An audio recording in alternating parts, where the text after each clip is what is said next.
দেখুন, আপনার যদি এরকম একটা হাতে লেখা জন্ম সার্টিফিকেট থাকে তো আপনি সেটাকে এইভাবে ডিজিটাল কিভাবে করবেন? কারণ হচ্ছে বর্তমানে ডিজিটাল জন্ম সার্টিফিকেট ছাড়া আপনার কোনো জায়গায় অ্যালাউ করবে না। বিশেষ করে এসআইআর এর পর থেকে বিভিন্ন জায়গায় যখনই আপনি জন্ম সার্টিফিকেট দেখাতে গিয়েছেন তখনই কিন্তু ডিজিটাল জন্ম সার্টিফিকেট চেয়েছে। তো সেই ডিজিটাল সার্টিফিকেট আমরা কিভাবে তৈরি করব? তার কারণ হচ্ছে বর্তমানে খুব কম মানুষের ডিজিটাল জন্ম সার্টিফিকেট আছে, বেশিরভাগ কিন্তু সবার হাতের লেখা আছে। তো এখন সেই হাতের লেখা জন্ম সার্টিফিকেটটা আপনি কিভাবে ডিজিটাল করবেন, আজকের এই ভিডিওতে সেটা আমি ডিটেলসে আলোচনা করব। চ্যানেলে যদি নতুন হয়ে থাকেন তাহলে প্লিজ চ্যানেলটা সাবস্ক্রাইব করে রাখবেন আর লাইক কমেন্ট শেয়ার করতে ভুলবেন না। তো চলুন সেই সেটিংসটা আমি একবার দেখাই কিভাবে আপনি এই হাতে লেখা সার্টিফিকেটটা ডিজিটাল করবেন। তো এর জন্য আপনি কি করবেন, প্রথমে ক্রোম ব্রাউজারে যাবেন। ক্রোম ব্রাউজারে গিয়ে এখান থেকে জন্ম মৃত্যু তথ্য বলে লিখে সার্চ দেবেন। জন্ম মৃত্যু তথ্য সার্চ দিলে এরকম একটা অপশন চলে আসবে। এরকম একটা অপশন চলে জন্ম মৃত্যুর উপরে আমি ক্লিক করব। ক্লিক করার পরে এখান থেকে দেখুন এখানে ইউজার আইডি লগইন পাসওয়ার্ড চাইছে, তো আমরা এদিকে যাব না। তো আমরা এখান থেকে এই যে সিটিজেন সার্ভিস, এই সিটিজেন সার্ভিসের উপরে যখনই ক্লিক করব তখন আমার এখানে দেখুন একটা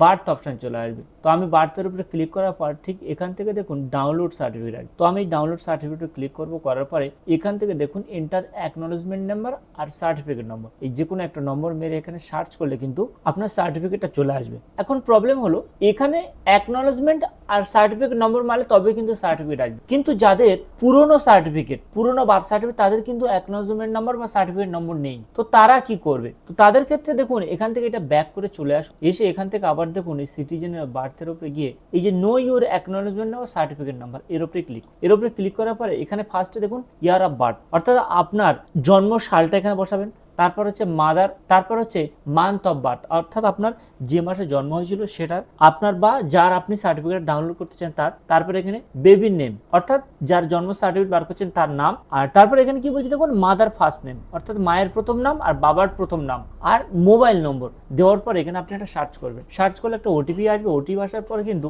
ওই ওটিপিটা দিলেই আপনার অ্যাকনলেজমেন্ট নম্বর বা সার্টিফিকেটের নম্বর আসবে। ওই নম্বরটা নিয়ে আপনি প্রথমে আমি যেখানে ডাউনলোড সার্টিফিকেট আছেন ওখান থেকে গেলে আপনি সার্টিফিকেট ডাউনলোড করে নিতে পারবেন। কিন্তু যদি এখানে আপনার ওই অ্যাকনলেজমেন্ট নম্বর না আসে বা সার্টিফিকেট নম্বর না আসে তাহলে আপনি বুঝে নেবেন যে আপনার সার্টিফিকেট অনলাইনে এর তথ্যটা আপলোড করা হয়নি। তো সেক্ষেত্রে আপনি কি করবেন, ওই সার্টিফিকেটের উপরে দেখবেন একটা স্ট্যাম্প মারা আছে।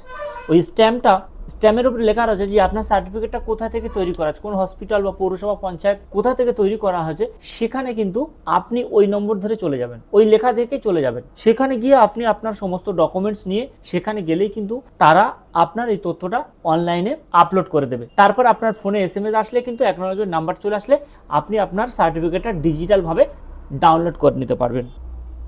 তো বন্ধুরা, ভিডিওটা যদি আপনার ভালো লাগে তাহলে অবশ্যই চ্যানেলটা সাবস্ক্রাইব করে রাখবেন আর লাইক কমেন্ট শেয়ার করতে ভুলবেন না। ততক্ষণে ভালো থাকুন, সুস্থ থাকুন, দেখা হবে পরবর্তী কোনো ভিডিওতে।